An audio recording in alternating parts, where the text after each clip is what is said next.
Hello everyone, welcome to my channel recall memories. और आज का हमारा टॉपिक है कि गोली लेंस से प्रतिबिंब का निर्माण कैसे होता है। और गोली लेंस कितने टाइप्स था अपना? एक टू टाइप्स था। पहला था उत्तल लेंस और दूसरा था अवतल लेंस।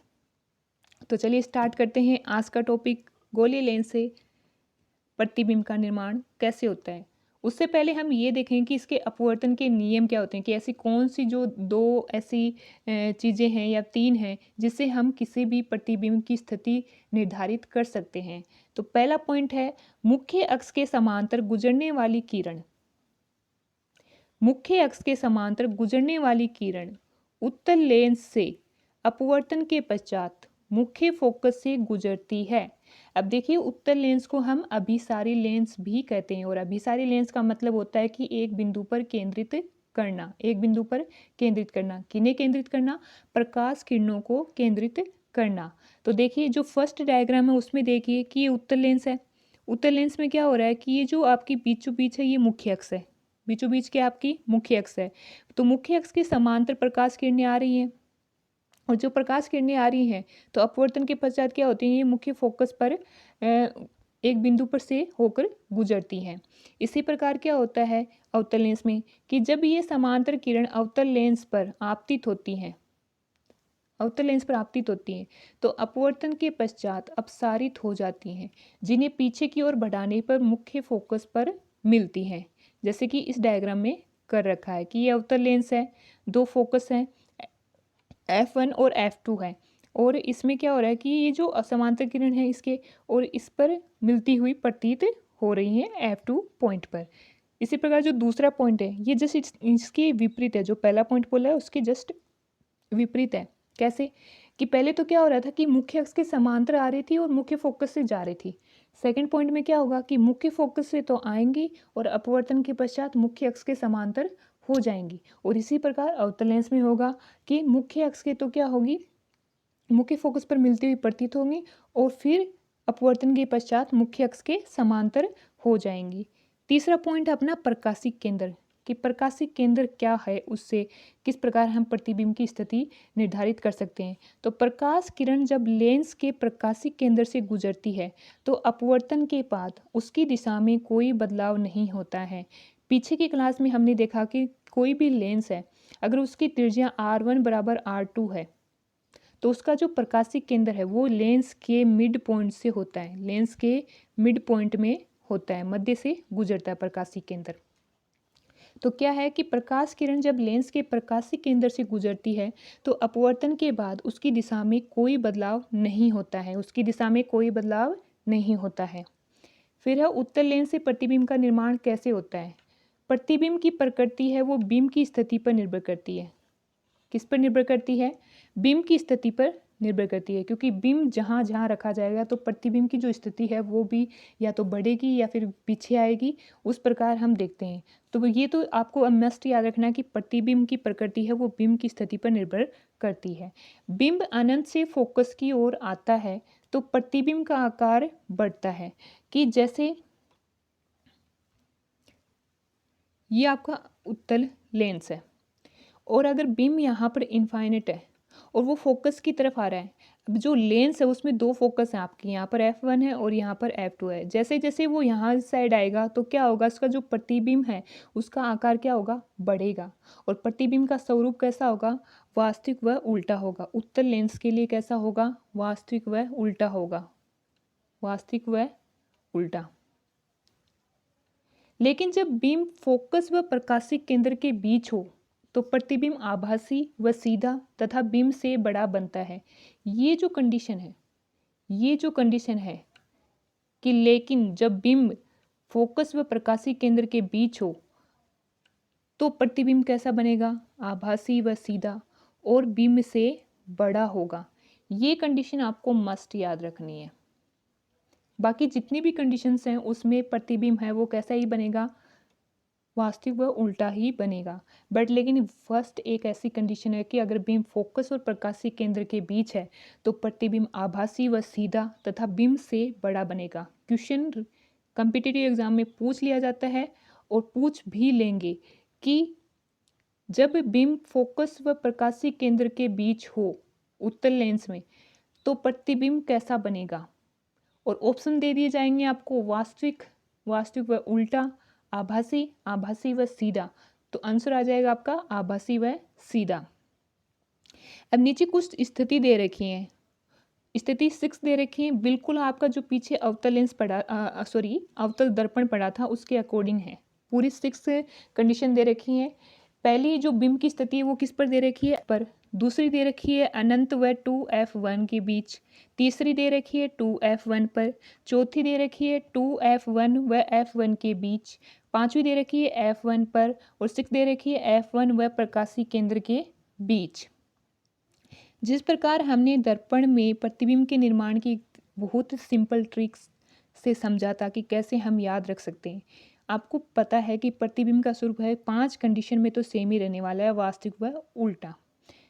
रही बात 6 की, तो 6 एक अलग कंडीशन आ गई और इसे आप आसानी से याद रख सकते हैं कि आभासी व सीधा होगा, क्योंकि 5 कंडीशन तो सेम ही रही, एक कंडीशन तो डिफरेंट आ रही है और वो कंडीशन याद हो जाएगी।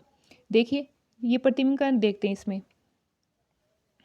कि अपने पास मान लो कि ये अपना उत्तल लेंस है, ठीक है, उत्तल लेंस है, ये आपकी मुख्य अक्ष है। क्या है? मुख्य अक्ष है। अब इसमें क्या होता है, मैं इसी पर समझा रही हूँ, समझने की कोशिश कीजिए। यहाँ पर अनंत है, अनंत के बाद में क्या आ गया? यहाँ पर क्या आ गया? इसके उसके बीच की ये दूरी क्या होगी? वक्रता त्रिज्या होती है, r1 होती है। और हमने एक रिलेशन पढ़ा था कि वक्रता त्रिज्या है वो फोकस दूरी की दुगुनी होती है, r बराबर 2f। कुछ पढ़ा था ऐसा, r बराबर 2f। तो ये जो सेंटर पॉइंट है, वक्रता केंद्र है, इसके बीच की दूरी क्या होती है? वक्रता त्रिज्या होती है। तो ये हो गया आपका 2f1 पॉइंट, ठीक है। फिर आता है यहाँ पर फोकस आता है, फोकस बिंदु f1, ओके।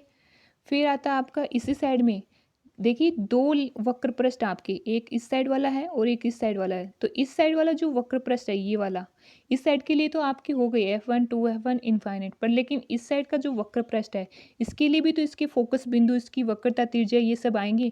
तो यहाँ पर हो गया इसका फोकस बिंदु f2 और इसकी जो वक्रता त्रिज्या है जो फोकस दूरी की दुगुनी होती है वो हो गई आपकी 2f2 और यहाँ पर हो गया इनफाइनाइट। अब देखिए फर्स्ट पॉइंट आपका क्या दे रखा है कि अनंत पर, और प्रतिबिंब की स्थिति कहाँ है? फोकस f2 पर। तो अनंत पॉइंट को हम क्या दे देंगे? फर्स्ट, और f2 को भी क्या दे देंगे? फर्स्ट। याद रखने की ट्रिक बता रही हूँ। फिर है अनंत व 2f1 के बीच, बिंब की स्थिति कहाँ है? अनंत व 2f1 के बीच। तो इसके बीच कहीं ना कहीं जितने भी पॉइंट आएंगे वो हमको 2 मान लेंगे।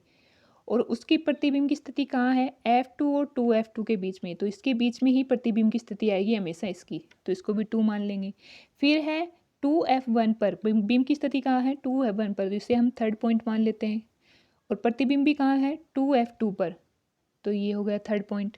फिर है आपकी 2f1 व f1 के बीच, तो ये हो जाएगा फोर्थ पॉइंट। और इसी प्रकार 2f2 व अनंत के बीच इसका प्रतिबिंब बनेगा, तो ये होगा 4 पॉइंट। फिर है आपका f1 पर, तो f1 पर फिफ्थ पॉइंट, और फिफ्थ पॉइंट है तो अनंत पर इसका फिफ्थ पॉइंट आएगा। सिंपली आपको जो नंबर्स हैं उनके अकॉर्डिंग याद रखना है और सिंपली आपके आराम से याद हो जाएगा। अब जो सिक्स्थ पॉइंट है कि f1 व प्रकाशीय केंद्र, प्रकाशीय केंद्र कहाँ होता है? उत्तल लेंस के मिड में होता है, मिड में होता है। तो इसके बीच में कहीं भी अगर बिंब है, मतलब 6 पॉइंट है, तो इसका जो प्रतिबिंब है वो कहाँ बनेगा? जो ये जो वक्र पृष्ठ है, जो उत्तल लेंस है, इसके इसी साइड में बनेगा, इधर नहीं जाएगा, इसी साइड में रह जाएगा, ठीक है। तो 5 तक याद रखने हैं, 6 अपने आप याद रह जाएगा आपके। तो इस साइड रहेगा और बिंब से प्रतिबिंब बड़ा बनेगा। तो इस प्रकार हम ये ट्रिक से याद रख सकते हैं कि आप नंबर दे दीजिए 1 2 3 4 5, इसी प्रकार जो इसके प्रतिबिंब बने उनके भी 1 2 3 4 5 हैं, उससे हम इजीली याद रख सकते हैं। नेक्स्ट आता है कि अवतल लेंस से प्रतिबिंब का निर्माण। तो अवतल लेंस में सिर्फ 2 स्थिति है। अवतल लेंस से प्रतिबिंब हमेशा कैसा बनेगा? आभासी बनेगा, सीधा बनेगा और छोटा बनेगा। आभासी बनेगा, सीधा बनेगा और छोटा बनेगा।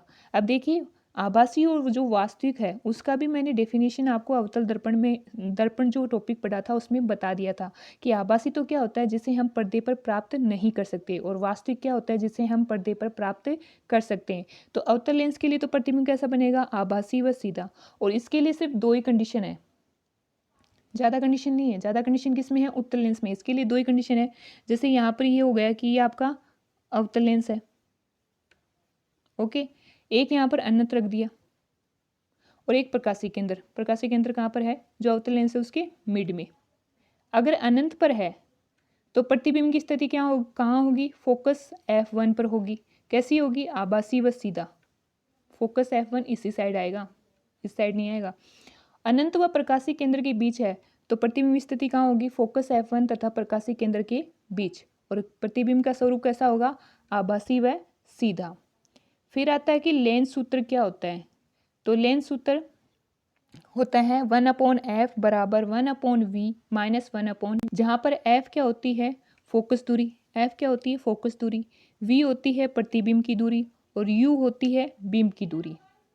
उत्तल लेंस की फोकस दूरी धनात्मक होती है, अवतल लेंस की फोकस दूरी ऋणात्मक होती है और बिंब की दूरी ऋणात्मक ली जाती है। जिस प्रकार हमने दर्पण में कार्तिक चिन्ह परिपाटी पढ़ी थी उसी प्रकार इसमें भी कार्तिक चिन्ह परिपाटी होती है और उसके अकॉर्डिंग हम इन्हें लेते हैं। फिर है आवर्धनता। आवर्धनता क्या होती है, किसी लेंस द्वारा बीम को आवर्धित करने की क्षमता को आवर्धनता कहते हैं। और आवर्धनता का सूत्र क्या होता है, m बराबर प्रतिबिंब की ऊंचाई बट्टे बिंब की ऊंचाई। प्रतिबिंब की ऊंचाई को क्या मान लिया, h डेस, और बिंब की ऊंचाई को क्या मान लिया, h। तो प्रतिबिंब की जो दूरी होती है वो क्या होती है, v, और बिंब की जो दूरी होती है वो क्या होती है, u। हो गया। क्योंकि बिंब की ऊंचाई धनात्मक ली जाती है, क्यों ली जाती है, क्योंकि ये मुख्य अक्ष के ऊपर होता है और प्रतिबिंब उल्टा हो तो ऊंचाई कैसी ली जाती है, ऋणात्मक। वास्तविक व उल्टे प्रतिबिंब का आवर्धन ऋणात्मक होता है और आभासी व सीधे प्रतिबिंब का आवर्धन धनात्मक होता है। ये आपको याद रखना है, ये जो पॉइंट है ये आपको याद रखना है कि वास्तविक जो उल्टा प्रतिबिंब बनता है उसका आवर्धन कैसा लेते हैं हम, ऋणात्मक, और आभासी व सीधा प्रतिबिंब लेते हैं उसका हम कैसे लेते हैं, धनात्मक। देखिए इसको ऐसे याद रख सकते हैं, अगर उल्टा है, दोनों जस्ट विपरीत आ रहे हैं, वास्तविक है, वास्तविक हमें रियल में मिल रहा है, लेकिन क्या है, उल्टा है। अगर उल्टा आ रहा है तो उससे हम ले लेंगे ऋणात्मक। और आभासी है, सीधा है तो मतलब धनात्मक है, सीधा मतलब है धनात्मक है।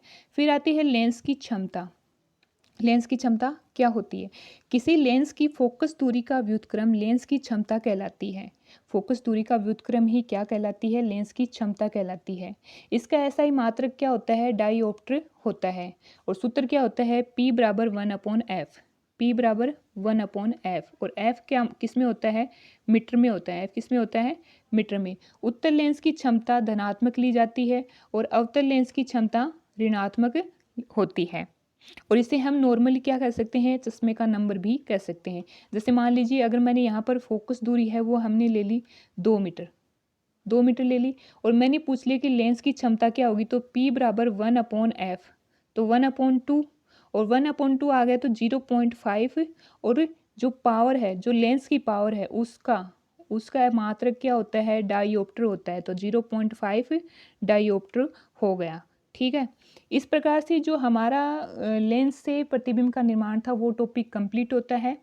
और नेक्स्ट क्लास में हम देखेंगे कि नेत्र, जो एक टॉपिक दे रखा है जिसमें लेंस का यूज होता है, जिससे जो नेत्र के दृष्टि दोष होते हैं उनमें निकट दृष्टि दोष वाला व्यक्ति है वो किस प्रकार के लेंस के चश्मा पहनता है, और दूर दृष्टि दोष वाला व्यक्ति है वो किस प्रकार की चश्मा का यूज करता है, सब देखने के लिए।